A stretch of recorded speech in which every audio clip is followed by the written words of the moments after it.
बिस्मिल्लाहिर्रहमानिर्रहीम। अस्सलाम वालेकुम स्टूडेंट्स, उम्मीद है आप लोग खैरियत से होंगे। हम लोग 10th क्लास का मैथ कर रहे हैं। स्टूडेंट्स, आज के इस क्लास में हम लोग बहुत अहम पॉइंट डिस्कस करेंगे। उन तमाम गलतियों को मैं पॉइंट आउट करना चाहूँगा आज जो बच्चे एग्जाम में करते हैं। और सबसे मेन बात तो ये है कि ये क्वेश्चन जो होता है आपका थ्योरम्स वाला, ये लाजमी होता है आपके पेपर में, यानी कि आप इसको स्किप नहीं कर सकते। और ये सबसे ज़्यादा मार्क्स रखने वाला ये क्वेश्चन होता है। और होता बहुत ही आसान और बहुत छोटा सा ये क्वेश्चन होता है, कोई ज़्यादा लेंथी काम नहीं होता इसमें। कुछ ज़रूरी चीज़ें इनका जो आपको ख्याल रखना होता है। सबसे पहली बात तो ये है कि आपको थ्योरम की स्टेटमेंट दी जाती है वहां पर, या तो चैप्टर 9 में से आप थ्योरम करते हैं या चैप्टर 12 में से। आमतौर पर स्टूडेंट्स क्या करते हैं, एक चैप्टर को पिक कर लेते हैं और उसी के सारे थ्योरम कर लेते हैं, जो कि किसी हद तक ठीक भी है, लेकिन अच्छे स्टूडेंट्स को दोनों ही चैप्टर करने चाहिए। तो पेपर के पॉइंट ऑफ व्यू से सबसे पहली बात तो ये है कि आपने ये जो डायग्राम बनी हुई है फिगर, अगर कोई स्टूडेंट्स इसको बनाता ही नहीं है, कोशिश नहीं करता इसको बनाने की, तो उसे 0 नंबर दिया जाएगा। जी, आपने सही सुना। अगर एक तालिब इल्म, एक स्टूडेंट ये डायग्राम थ्योरम्स के साथ सारी चीजें लिखने के बाद ये नहीं बनाता, तो उससे 0 नंबर दिया जाता है। ये बोर्ड की इंस्ट्रक्शंस होती हैं, ठीक है। एक तो स्टूडेंट ये गलती करते हैं। दूसरी गलती ये करते हैं कि डायग्राम को गलत बना देते हैं, किसी और का बना देते हैं, तब भी आपको 0 नंबर दिया जाएगा। तो ये क्लियर इंस्ट्रक्शंस होती हैं बोर्ड की तरफ से कि अगर एक तालिब इल्म अगर डायग्राम को बनाता नहीं है या गलत बना देता है, तो चाहे उसने सारा थ्योरम ठीक लिखा है, उसने given, to prove, construction, proof, सारी स्टेटमेंट सब कुछ ठीक लिखा हुआ है, तब भी आप उससे 0 नंबर देंगे। तो ये बहुत ही अहम बात है कि आपने डायग्राम को बड़े अच्छे तरीके से याद करके उसको बनाना है। तो हम इसको शुरू कर लेते हैं। स्टूडेंट्स, थ्योरम है थ्री वाला। ये मैं क्यों चूज किया है कि इस दफा गुजरांवाला बोर्ड ने खासतौर पर सालाना इम्तिहान में दोनों टाइम, फर्स्ट टाइम और सेकंड टाइम, यही थ्योरम पूछा गया है। तो ये थ्योरम का मैंने सोचा कि मैं जो गलतियां मैंने देखी हैं तो वो मैं बच्चों को थोड़ा सा क्लियर कर सकूं। तो सबसे पहले मैं आपको बता दूं कि ये जो स्टेटमेंट लिखी हुई है आपके सामने, ठीक है, perpendicular from the centre of a circle on A card bisect it, ये स्टेटमेंट आपको दी जाएगी। तो कुछ स्टूडेंट्स ये भी गलती करते हैं कि वो स्टेटमेंट को देख के समझ नहीं पाते कि ये आखिर कौन सा जो थ्योरम है वो पूछा गया है। कुछ स्टूडेंट्स करते हैं, ज़्यादातर तो समझ लेते हैं। तो ये है कि आपने जो थ्योरम्स याद करने हैं उनको आपने समझना है, तो उनको बड़े अच्छे तरीके से उनकी स्टेटमेंट्स को याद होना चाहिए, ताकि आपको पता चल सके कि ये कौन सा थ्योरम पूछा गया, ठीक है जी। स्टूडेंट्स, अगली जो 2 बातें हैं कि अगर आप ये याद कर लेते हैं तो इसके अकॉर्डिंगली अगर आपको ये दोनों चीज़ें याद हैं तो फिर ये सारी चीज़ें लिखना कोई मुश्किल काम नहीं है। आप इसको देखते जाएं और आगे सारी चीज़ें खुद ब खुद ही आपके जहन में वो सारी चीज़ें आती जाएंगी। तो चलिए, perpendicular from the centre of a circle on A card bisect it. Bisect का मतलब होता है 2 बराबर हिस्सों में तकसीम कर देना। इसको आसान अल्फाज में मैं आपको बता देता हूं। थ्योरम में हमने ये जो है ना स्टेटमेंट, हमें ये समझ आ रही है, कह रहा है कि किसी सर्कल के सेंटर में से, सेंटर मरकज में से जो एक परपेंडिकुलर ड्रा किया जाता है, परपेंडिकुलर मतलब अमूद, एक जो ड्रा किया जाता है, बनाया जाता है किसी कॉर्ड पर। कॉर्ड ऐसा होता है जो दायरे के 2 मुख्तलिफ किनारों को आपस में मिलाता है, मगर वो सेंटर में से पास नहीं करता। अगर वो सेंटर में से पास करेगा तो हम उसको डायमीटर कहेंगे, ठीक है जी। तो कॉर्ड और डायमीटर में थोड़ा सा ही फर्क होता है, और आधी इसकी जो डेफिनेशन है वो तकरीबन सेम होती है, इक्वल होती है, बराबर होती है, ठीक है जी। तो ये जो कॉर्ड पर जो एक परपेंडिकुलर ड्रा करेंगे, वो कहता है वो इसको 2 बराबर हिस्सों में वो तकसीम कर देगा इस कॉर्ड को। ये चीज हम इसी में से हम ये चीज निकालेंगे। अब गिवन क्या है, देखिए गिवन कहते हैं जो हमें दिया गया है ए बी हमने कहा कि ए बी एक कॉर्ड है, A B is the chord. देखिए इसी में से चीज निकलेंगे, A B is the chord of a circle with centre at O. हमें ये पता है, हम गिवन का मतलब होता है जो हमें दिया गया है, उसे ये दिया है कि ए बी, जो हमने खुद से एक उसका नाम दे दिया है, कोई भी नाम दे सकते हैं, मगर अगर बुक में ए बी लिखा है तो आप ए बी दे दें तो अच्छी बात है। ए बी एक कॉर्ड है किसी भी दायरे का, और उस दायरे का जो सेंटर है, जो मरकज है, वो ओ है, ठीक है जी। अब हमने टू प्रूव क्या करना है, उसमें गिवन कंडीशंस क्या है, so that O M is perpendicular to chord A B. O M तो जाहिर सी बात है वो ए बी के परपेंडिकुलर, ये हमें गिवन है। क्योंकि उसने बताया है कि वो उस पर अमूद है, 90 का जाविया बना रहा है परपेंडिकुलर। इसका मतलब होता है कि ये इन दोनों के दरमियान 90 डिग्री का जाविया। OM क्या है? ये OM है, ये एक लाइन है। स्टूडेंट्स इसमें भी गलती करते हैं। आपको पता होना चाहिए कि कहाँ पर हमने ऊपर लाइन लगानी है, कहाँ पर नहीं लगानी। कुछ स्टूडेंट सब पर लाइनें लगा रहे होते हैं, जो कि गलत बात है।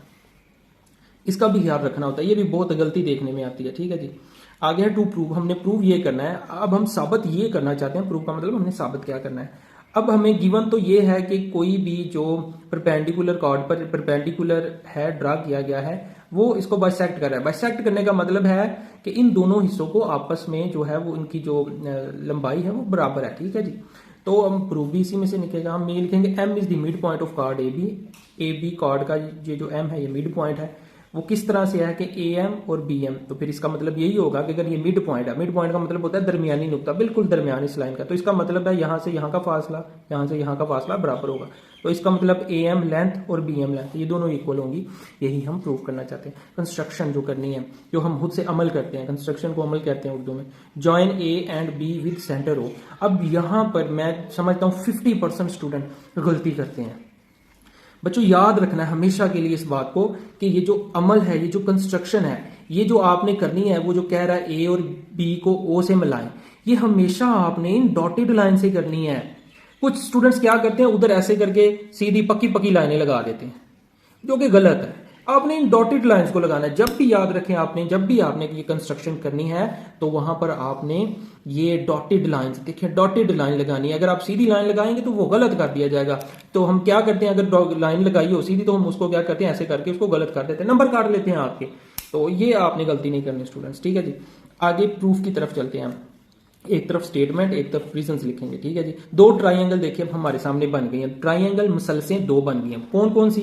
देखिए एक मुसलस है OAM, दूसरी मुसलस है OBM। ठीक है जी, दो मुसलसान बन गई। ये हमने क्या देना है, in right angle triangles OAM OBM। देखिए कुछ स्टूडेंट्स जो मैं लाइन लगाने की बात कर रहा था, इसके ऊपर भी लाइन लगा देंगे, जो कि गलत है। लाइन हम तब लगाते हैं जब हम डिस्टेंस को शो कर रहे होते हैं। A B ऊपर लाइन लगी हुई है, इसका मतलब आप समझते हैं, इसका मतलब है A से लेकर B तक का फासला। ठीक है, अब यहां पर 3 में कभी भी लाइन नहीं लगेगी, ये बात आप पक्की याद रख लें। यहां पर 3 आ गई है ना, तो आप यहां पर लाइन नहीं लगाएंगे, 2 के दरमियान में लाइन लगेगी। देखिए आप कहीं जगह पर भी जहां पर 3 होगी OAM, वहां पर लाइन नहीं लगी होगी। ठीक है, इस बात का भी ख्याल रखा करें। तो सबसे पहले हम क्या कर लेते हैं, मैयर, इसको पढ़ते कैसे हैं, measure angle OMA is equal to measure angle OMB which is equal to 90 degree. अब इस लाइन का मतलब क्या है बच्चों, ये समझ लेते हैं। मैयर एंगल OMA का मतलब है OMA जो एक ट्राइंगल है OMA, यहां पर ये जो सेंटर में होता है ना पॉइंट, वहां का एंगल OMA और OMB, इन दोनों ट्राइंगल्स में ये जो M वाला एंगल है यहाँ पर भी ये इक्वल है और वो 90 डिग्री के इक्वल है। ये गिवन हमें दिया गया है क्योंकि उसने बताया है कि AB एक कॉर्ड सेंटर O के साथ है जिसमें एक परपेंडिकुलर ड्रा किया गया है। ठीक है, जो परपेंडिकुलर ड्रा करेंगे तो 90 का एंगल हो जाएगा। ठीक है, ये गिवन है हमारे पास। दूसरी चीज ये है हाइपोटेन्यूज ऑफ मैयर OA और हाइपोटेन्यूज मैयर OB, यानी कि ये OA और OB ये भी इक्वल है। इसकी रीजन हमने क्या देनी है, क्योंकि ये एक दायरे के रदास है, रेडियस है। तो हमें पता है जो दायरे का रदास है वो होता क्या, पहले ये देख लें। सेंटर से लेके उसकी बाउंड्री तक का जो एक डिस्टेंस होता है, सीधा बिल्कुल एक स्ट्रेट लाइन में, ठीक है, उसको हम रदास बोलते हैं, दायरे का रदास। तो ये यहां से लेकर आप कहीं पर भी उसको ड्रा कर लें, वो सेम ही रहेगा। ठीक है जी, वो इक्वल रहेगा। तो यहां पर हम ये रीजन लिख देंगे, radius of the same circle. आगे OM ये दोनों OM दोनों ट्राइंगल्स में इक्वल है, वो तो हमें ज़ाहिर सी बात है, वो तो कॉमन है, मुश्तरक है। आगे इन्हीं लाइंस पर हम कह सकते हैं कि OAM और OBM दो मसलसे हैं, जो OAM और OBM ये दोनों इक्वल है। हमने इसकी रीज़न क्या देनी है, क्योंकि ये एक राइट एंगल ट्राइंगल की साइड्स हैं। हमने साबित ये कर दिया है। देखिए किसी भी दो मसलसान में अगर राइट एंगल ट्राइंगल है तो अगर उसकी हाइपोटेन्यूज ये 72, अगर ये और एक साइड दरमियान में बराबर हो जाए तो वो दोनों मुसलसें आपस में बराबर होंगी। ये इसको हम कहते हैं HS पास्टुलेट। हाइपोटेन्यूज और आगे है साइड, H से हाइपोटेन्यूज, S से साइड, ये वाला पास्टुलेट है। यहाँ पर आप ये लिख देंगे। तो यहाँ से हम क्या कह सकते हैं, hence measure AM is equal to measure BM। तो अगर ये दोनों मुसलसे ही इक्वल है तो इसका मतलब है इसके तमाम के तमाम कॉरेस्पॉन्डिंग साइड्स और कॉरेस्पॉन्डिंग एंगल्स वो इक्वल हैं। ठीक है, मुतनाजरा जाविये और मुतनाजरा असला वो आपस में बराबर हैं। तो ये हम कह देंगे, कहेंगे यहाँ पर रिजन में क्या कह देंगे हम, corresponding sides of congruent triangle, यानी कि जो मसलसें जो आपस में कॉन्ग्रुएंट हैं उनकी ये साइड्स, दो साइड्स हैं। तो ये हमने नीचे प्रूव कर दिया। O M bisect the chord A B, चाहे तो अगर आपको ये नहीं भी याद रहती तो आप ये लिख सकते हैं हैंस, नीचे वो पूरी स्टेटमेंट लिखते हैं आप, तो आपने वो प्रूव कर दिया। तो अगर ये स्टूडेंट से कोई गलतियां नहीं करता तो आपको 9 नंबर लेने से कोई नहीं रोक सकता। तो स्टूडेंट्स ये थी आज की वीडियो। तो अगर अभी तक आपने इस चैनल को सब्सक्राइब नहीं किया तो जल्दी से सब्सक्राइब कर दें, इसे अपने दोस्तों के साथ शेयर करें। इंशाल्लाह उम्मीद है कि आपको ये आज का थ्योरम समझ आया होगा।